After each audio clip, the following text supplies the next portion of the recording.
Hey everyone, today I'm back with another video for you guys. This week I was reading another article, yet again, from a Bleeping Computer, and I came across this pretty unique attack sequence that someone, some researcher I think found here, and it was pretty interesting to me. It was kind of something that was so simple, and but could have a profound effect on on people if threat actors decided to actually use it.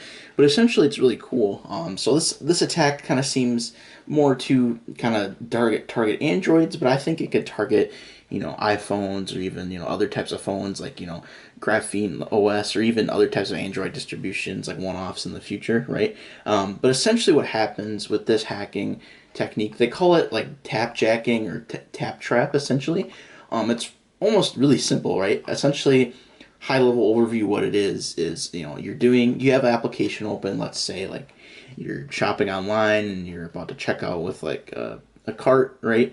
And it shows like you'll maybe want to click like a proceed to next step or checkout button, but actually the application will have a transparent window hiding over what you actually see. So when you click like that next button, as you can see here, or in this case you'll be actually clicking the authorize button on that UI menu. And what that can do is kind of pretty scary, because basically the end user is thinking they're clicking on the next button when they're actually clicking a whole different button. And that allows like threat actors to essentially just have payloads encoded in, have that device probably reach out to a C2 server, get a bunch of info, probably pull some scripts for them to down and to run on the device and harvest a bunch of credentials, or even using the device as like a Bitcoin miner of some sorts, if possible. You never know nowadays. There's a lot of creativity out there, but I just think this is kind of a pretty interesting technique. It's more of like a client-side controls type of thing.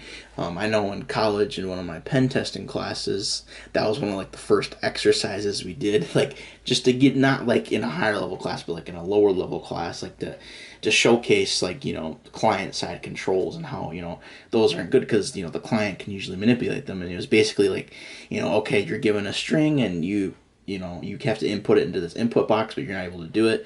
How can you fix it? Is basically like changing the limit in the HTML within your browser, like right clicking, view source, and doing that, which is pretty cool. I mean, that's essentially, kind of what this attack is. Not that simple, but, using front end elements, which is pretty cool. Just basically have this transparent screen not show, and then click on here and, basically inject a payload. Now, there's a kind of a cool video that kind of showcases here what is happening behind the scenes. As we can see, like this is just an example like application, right?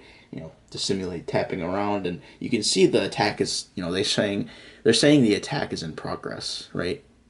Because you won't even see when you're clicking on the actual, payload. In this case, the payload opened up the camera, but as we see here, they'll kind of showcase what happened actually under the hood. So they'll kind of compare it here side by side, which is pretty cool. Basically what happens is something like this, but it's just not showing you because it's transparent and can't see it. Basically, that's pretty scary, because right there, boom, that's basically like your payload injection, whatever you want to do. It could probably be, whatever you want. As we can see, the user was lured into clicking the allow camera access button. In this case, that's just a bunch of stuff that you could end up doing, with that capability. It's very interesting. It's a very unique attack. And I think down at the bottom here, they even said this Graphene OS is vulnerable to this tap-jacking tap trap technique. So kind of it's out there, so be aware. I mean, I know most of you watching are probably very conscious about what applications you use and what you run on your cell phone or even computer, right?